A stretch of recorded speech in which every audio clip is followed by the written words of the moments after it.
اس کے بعد حضرت حسن کی خلافت ہوئی 6 مہینے. لیکن اب جب جنگ کا معاملہ ہوا تو حضرت حسن نے دستبرداری اختیار کر لی، حضرت معاویہ کو تسلیم کر لیا خلیفہ.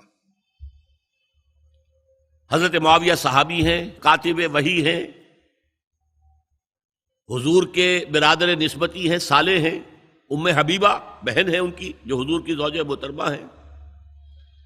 ان کا مقام بہت بلند ہے، لیکن ہم انہیں خلفائے راشدین میں شامل نہیں کرتے، اس لیے کہ ان کا جو خلافت کو اختیار کرنا یا حکومت اختیار کرنا یہ قبائلی عصبیت کی بنیاد پر تھا، باہمی مشورے کی بنیاد پر نہیں تھا. لیکن 20 سال تک ان کا دور حکومت ہے اور کوئی خون ریزی نہیں، کوئی غارت گری نہیں، کوئی اختلاف نہیں، کوئی بغاوت نہیں، کوئی جھگڑا نہیں. مدبر اس درجے کے تھے. اب آئیے آخری سٹیج آئی. حضرت معاویہ کو مشورہ دیا گیا. مغیرہ ابن شعبہ ایک بزرگ صحابی تھے کہ دیکھیے جناب امیر، مسلمانوں میں اختلاف ہوا، 4.5 سال 5 سال خانہ جنگی رہی. اب اگر پھر معاملہ آپ کے انتقال کے بعد ایسے ہی چھوٹ گیا تو اختلافات ہوں گے، جھگڑے ہوں گے، مختلف دعوے دار سامنے آئیں گے، جنگیں ہوں گی، پھر دوبارہ جو ہے فساد ہو جائے گا. آپ کسی کو نامزد کر دیجیے. اور پھر مشورہ دیا اپنے بیٹے یزید کو نامزد کر دیجیے. حضرت معاویہ ریلیکٹنٹ رہے، لیکن اس کے بعد انہوں نے مان لیا اور فیصلہ کر لیا. یہاں میں چاہتا ہوں کہ بات سمجھ لیں اچھی طرح. اس معاملے میں اگر آپ حضرت معاویہ کی نیت پر شک کریں گے تو مجھے آپ کے ایمان پر شک ہو جائے گا. نیت پر نہیں، غلطی ہو سکتی ہے. صحابی ہیں، نیت غلط نہیں تھی. نیت کیا تھی؟ اور میں سمجھتا ہوں 100% درست تھی کہ اب اتنا پانی گزر چکا ہے پل کے نیچے سے وقت کے دریا میں کہ بارے صحابہ سب رخصت ہو چکے. اب اکثریت 9 مسلموں کی ہے، عصبیتیں بھی ہیں، قبائلی عصبیتیں ختم تو نہیں ہوئی. لہذا جب تک کوئی قبائلی عصبیت پیچھے نہیں ہوگی حکومت کے، حکومت نہیں چل سکے گی. یہ ابن خلدون کا لفظ ہے، عصبیت، کوئی چیز جو جوڑے آپ کو.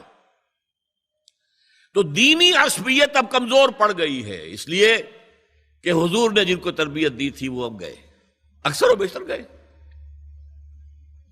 اب اگر ایسے ہی چھوڑ دیا گیا اور کوئی قبائلی عصبیت پشت پر نہ آئی تو پھر خانہ جنگی ہوگی.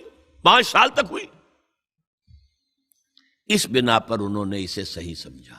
آپ اختلاف کر سکتے ہیں، صحابہ کی رائے سے اختلاف ہو سکتا ہے، لیکن آپ ان کی نیت پر شک نہیں کر سکتے. بہرحال واقعہ کیا ہے تاریخی اعتبار سے کہ یہ 10ویں سال میں نامزد کر دیا یزید کو اپنے بعد خلیفہ کے لیے، ولی عہد. اس وقت تقریباً سب نے بات مان لی سوائے 5 افراد کے. وہ 5 افراد بہت اہم تھے، بہت اہم. ابو بکر اہم ترین آدمی تھے، ان کے بیٹے عبد الرحمن ابن ابو بکر.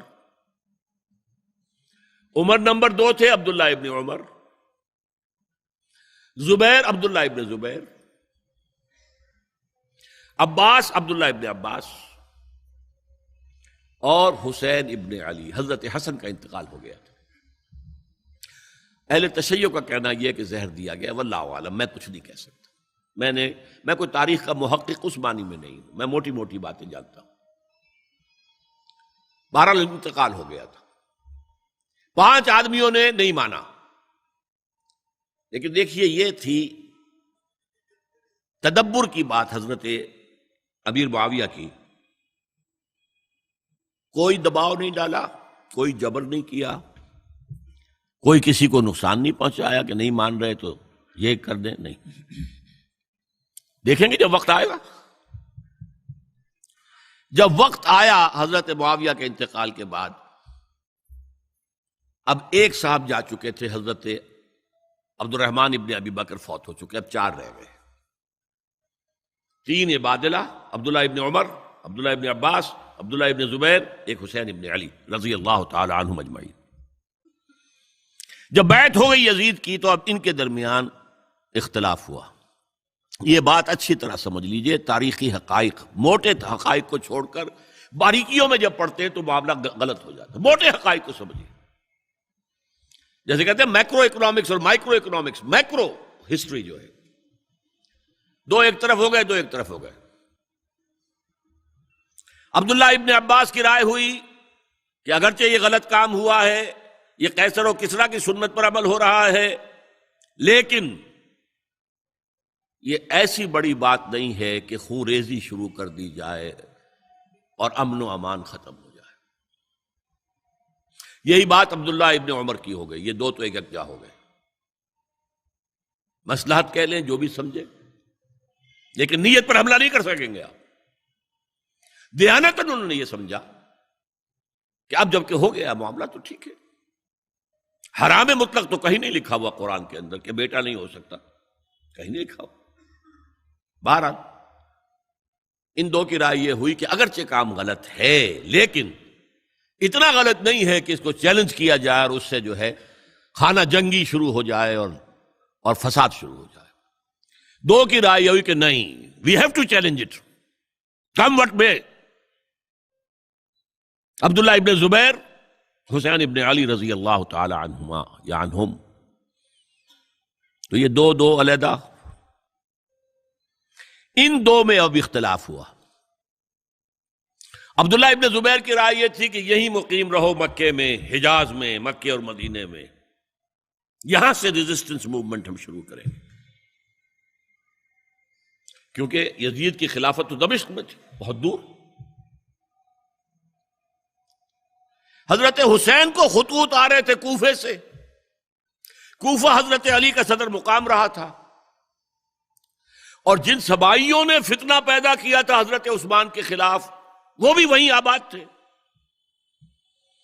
انہوں نے خطوط کا تانتا باندھ دیا، آپ آئیے ہم آپ سے بیعت کریں گے اور کھڑے ہوں گے اور مقابلہ کریں گے اور اس یزید کی حکومت ختم کریں گے۔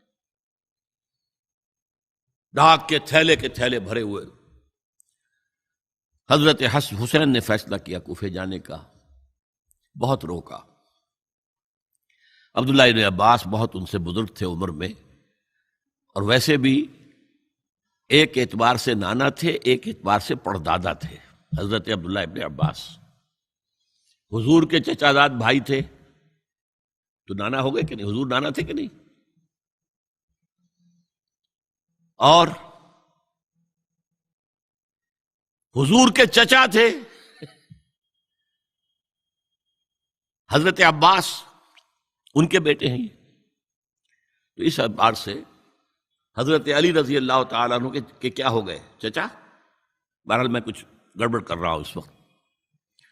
وہ دوڑتے جا رہے تھے کہ حسین خدا کے لیے مت جاؤ، خدا کے لیے مت جاؤ، یہ کوفی تمہارا ساتھ نہیں دیں گے، الکوفی لا یوفی، کوفی وفا نہیں کرتا وعدہ،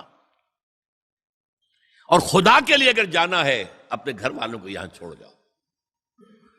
بس حضرت حسین پر رضی اللہ تعالی عنہ جو ایک کیفیت تھی، انہوں نے سب باتوں کو نظر انداز کیا۔ وہاں ہزاروں لوگوں نے مسلم بن عقیل جو حضرت حسین کے نمائندے کی حیثیت سے پہلے گئے تھے، ان کے ہاتھوں پر بیعت کیا، وہ خطوط آ رہے تو اور بھی بات پختہ ہو گئی۔ ابھی راستے ہی میں تھے کہ پتہ چلا کہ ابن زیاد گورنر بن کر آیا ہے، اور اس نے جو وہاں پر تشدد کیا ہے اور ڈنڈا برسایا ہے، سب بیعت توڑ کے گھروں میں چھپ گئے، اور مسلم بن عقیل جو ہیں وہ بے یار و مددگار شہید بھی کر دیے گئے۔ حضرت حسین نے ارادہ کیا کہ واپس ہو جائے مدینے کی طرف۔ اب مسلم بن عقیل کے بیٹے جو ہیں، وہ عرب کی ایک غیرت ہے، ایک آنر جسے آج کل کہتے ہیں، ہم اپنے باپ کا بدلہ لیے بغیر نہیں جائیں گے۔ اور حضرت حسین کی شرافت اور مروت، یہ لوگ میرے ساتھ آئے تھے نا، میرا ساتھ دے رہے تھے، اب میں ان کا ساتھ کیسے چھوڑوں؟ بہرحال وہ حادثہ فاجعہ ہو کر رہا، اور اس میں سب سے بڑا سبب جو بنا ہے وہ میں چاہتا ہوں جس کی طرف کسی کی نگاہ نہیں گئی۔ افسوس یہ ہے کہ میرا اس پر جو کتابچہ ہے سانحہ کربلا وہ آؤٹ آف پرنٹ تھا، کوشش تھی کہ آج یہاں وہ پیش کیا جاتا، مختصر ترین، لیکن آپ دیکھیں گے کہ کلیئر ہو جاتی ہے ہسٹری۔ دو کتابچے ہیں، شہید مظلوم، میرے نزدیک مظلوم ترین شہید حضرت عثمان رضی اللہ تعالی عنہ، اور سانحہ کربلا، بہت بڑا سانحہ ہے، اس میں کوئی شک نہیں۔ حضرت حسین کے صبر اور مثابرت اور استقلال اور شجاعت یہ مثالی ہیں تاریخ کے اندر۔ اپنے سامنے جو ہے اپنے ایک ایک کر کے چراغ گل ہو رہے ہیں، خاندان سارا ختم ہو رہا ہے، شیرخوار بچے شہید ہو رہے ہیں۔ وہ تو ایک بچہ بیمار تھا، حضرت علی بن حسین زین العابدین رحمت اللہ علیہ، وہ بچا ہے۔ لیکن اصل میں شرافت اور مروت جو ہے وہ بسا اوقات اپنی شرافت کی وجہ سے مار کھا جاتی ہے۔ حضرت حسین سے میرے نزدیک یہ ایک اسٹریٹجک مسٹیک ہوئی کہ جب کوفیوں کا لشکر سامنے تھا تو وہاں کھڑے ہو کر ایک ایک کا نام لے گا، فلاں ابن فلاں کیا تم نے مجھے خط نہیں لکھا تھا؟ اے فلاں ابن فلاں کیا تم نے مجھے خط نہیں لکھا تھا؟ سب کے راز فاش کر رہے ہیں، اور دیکھو یہ میرے پاس یہ تھیلے بھرے ہوئے تمہارے خطوں کے موجود ہیں، تم نے مجھے بلایا اور میں آیا۔ یہ بات تھی جس کی بنا پر اب ان کے لیے کوئی چارہ نہیں تھا کہ انہیں شہید کر دیں، ورنہ تو یہ ہمارا بھانڈا پھوڑ دیں گے جا کر یزید کے پاس، تو ہماری کھالیں کھنچ جائیں گی۔ یہی وجہ ہے کہ حضرت حسین نے 3 آفرز کی، مجھے واپس مدینے جانے دو، نہیں، مجھے یزید کے پاس جانے دو، نہیں،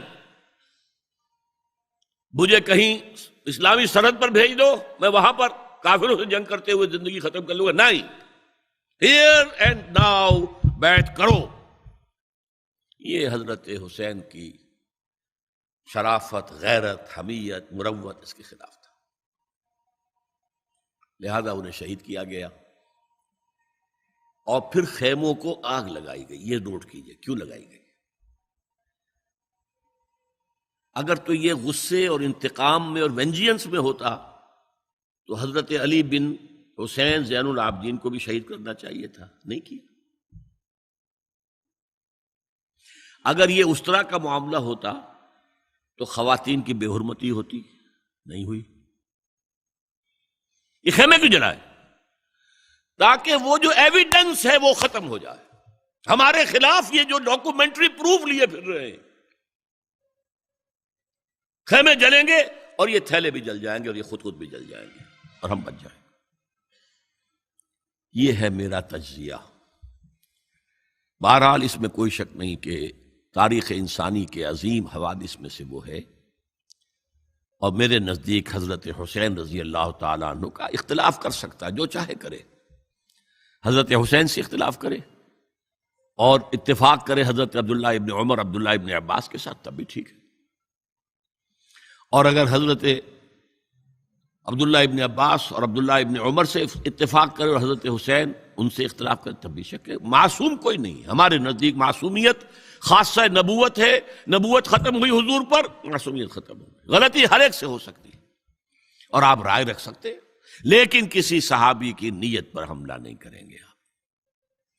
صحابی کی نیت پر حملے کا مطلب کیا ہے کہ محمد صلی اللہ علیہ وسلم تزکیہ نفس نہیں کر پائے، یہ ریفلیکٹ کرے گی حضور کی اس پوری کی پوری جد و جہد پر کہ شخصیت سازی نہیں کر پائے محمد صلی اللہ علیہ وسلم، نہیں، معاذ اللہ ثم معاذ اللہ ثم معاذ اللہ۔ بہرحال یہ ہے تاریخ کے اعتبار سے ہمارے ہاں جو عظیم ترین ذی الحج کے مہینے میں حضرت عثمان شہید ہوئے تھے، 28 ذی الحج کو حضرت عمر پر حملہ ہوا تھا، 1 محرم کو ان کی شہادت ہوئی تھی، 10 محرم کو یہ سانحہ کربلا پیش آیا تھا۔ یہ ہماری اس ابتدائی تاریخ کے اہم لینڈ مارکس ہیں جنہیں ہم شہادت کے نام سے جانتے ہیں، لیکن میں اب پھر دوبارہ کہوں گا یہ اللہ کی راہ میں قتل ہوئے۔ وَلَا تَقُولُوا لِمَنْ يُقْتَلُ فِي سَبِيلِ اللَّهِ أَمْوَاتٌ بَلْ أَحْيَاءٌ وَلَٰكِنْ لَا تَشْعُرُونَ۔ ولا تحسبن الذین قتلوا فی سبیل اللہ امواتا بل احیاء عند ربہم یرزقون، لیکن وہ شہادت علی الناس کی ذمہ داری جو مجھ پر اور آپ پر ہے، حضرت حسین کو یاد کر لیں، حضرت عثمان کو یاد کر لیں، ان کے لیے کوئی رنج اور غم کا